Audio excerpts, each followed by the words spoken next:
comment le théâtre est entré dans ma vie. Alors, j'aime raconter cette petite histoire-là. J'aime raconter les histoires, comme vous savez. C'est un jour, je suis en train de sauter sur le lit de mes parents.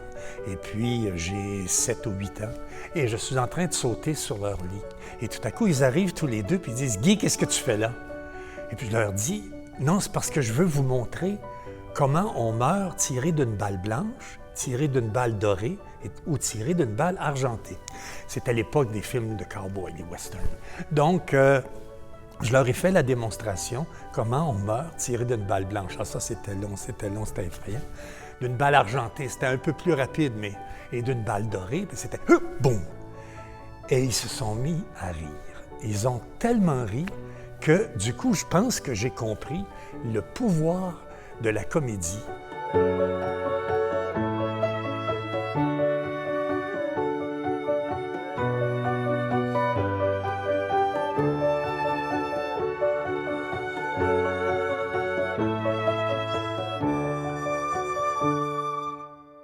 Je suis venu au monde à Hull, à l'hôpital du Sacré-Cœur, à l'époque où l'hôpital était sur la rue Laurier, un vieil hôpital. C'était en 1947.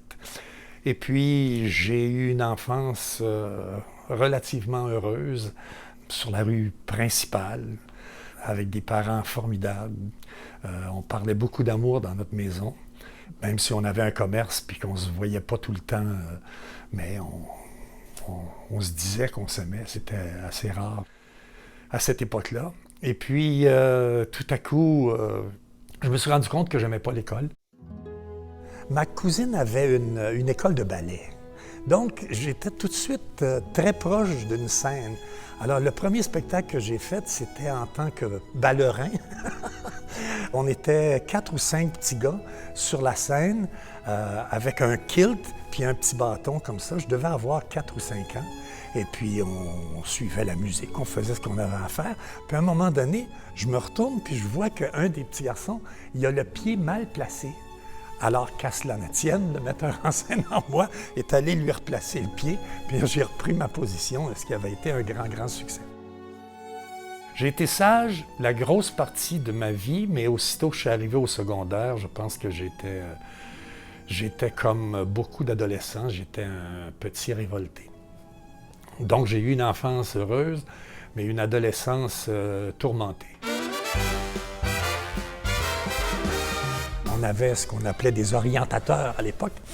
Et puis, j'avais discuté avec l'orientateur, puis il m'avait dit « Tu sais qu'on peut faire un métier dans des choses comme ça? » Je dis « Bien, voyons donc. » Et puis là, il m'avait ouvert la porte aux grandes dames de mon père, qui trouvait que ce serait mieux que je reste dans la librairie familiale.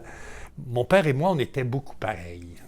Donc, ça faisait des étincelles. Si je ne faisais pas comme il aurait voulu, ben ça faisait des étincelles.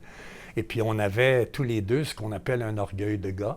Donc, quand j'entrais dans le salon, ça arrivait qu'il sorte. Et quand lui est entré, ça arrivait que je sorte. Je détestais le hockey parce que mon père aimait ça. L'adolescence, c'est bien dur sur les enfants et ça doit être bien dur sur les parents. Parce que c'est cruel, l'adolescence. C'est vraiment cruel. On découvre toutes sortes d'affaires. Puis en même temps, je découvrais que j'étais gay. Et ça, en 1962, 63, c'était plutôt difficile. C'était, mon Dieu Seigneur, on se demandait si on avait le droit de... Puis après ça, à l'adolescence, de toujours passer Noël sans personne, parce que pouvait pas, il fallait cacher ça, il fallait se taire. Ce qui fait que, en 1967, quand je suis arrivé à Montréal pour étudier au conservatoire, ben c'était, comme on dit, l'année des fleurs, l'année de l'expo. Je m'en suis, je dirais, donné à cœur joie et j'ai trouvé une liberté que je ne pouvais pas avoir dans ma ville natale. Et voilà. Passons heureux mortel et l'appuyons au point, ce que ma mère dirait.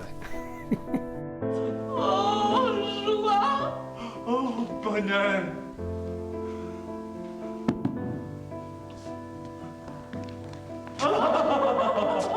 Après ça, mon Dieu, je suis revenu à Hull parce que j'ai été embauché au Centre national des arts pour faire partie de la compagnie permanente.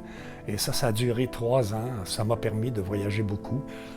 Et après ça, j'ai commencé à faire de la télévision de façon plus sérieuse.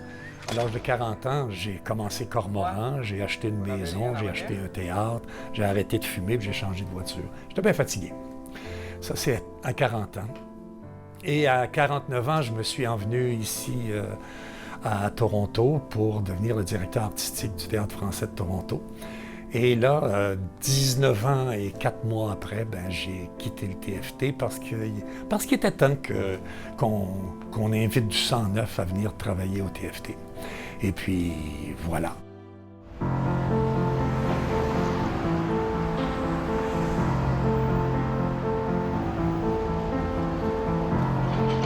Tout allait bien à Montréal. Je ne marchais pas un coin de rue sur la rue Sainte-Catherine sans que quelqu'un m'arrête pour me parler soit de Cormoran ou pour me donner des idées de trucs pour M. Ronan.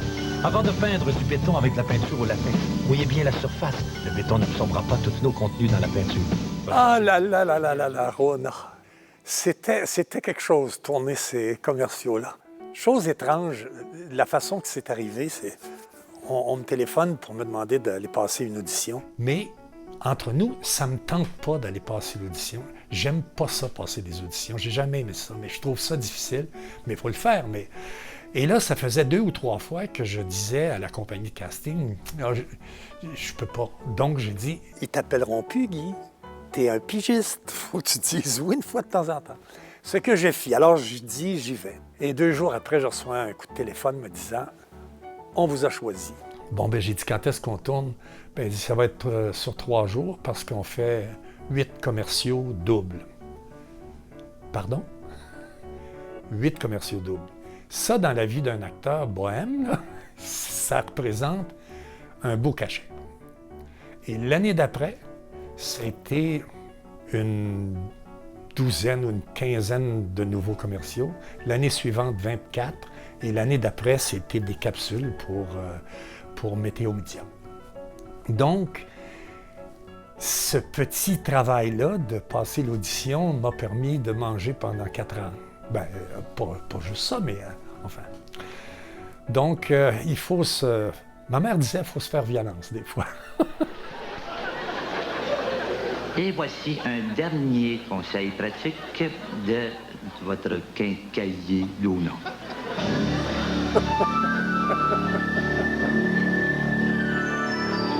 Ah, tu veux inviter ta secrétaire à souper, mais t'as peur qu'elle t'accuse d'harcèlement sexuel? Ben voyons donc. Mais là, à la porte, puis tu l'inviteras après? Tu connais ça? Salut, le malin.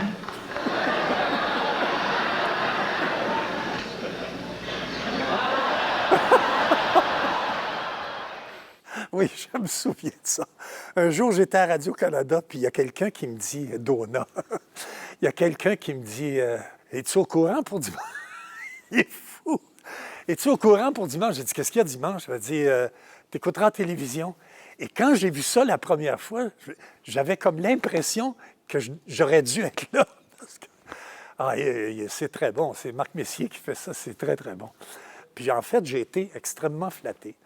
Extrêmement flatté de voir qu'il souligne mes petits souvenirs. Enfin, c'était très bien fait. Ah oui, c'est flatteur. Donc, à 49 ans, tout allait bien, puis j'ai décidé de me transposer de ville, de me transplanter dans une autre ville. Et 19 ans et 4 mois après, je suis fort fier d'avoir fait ça.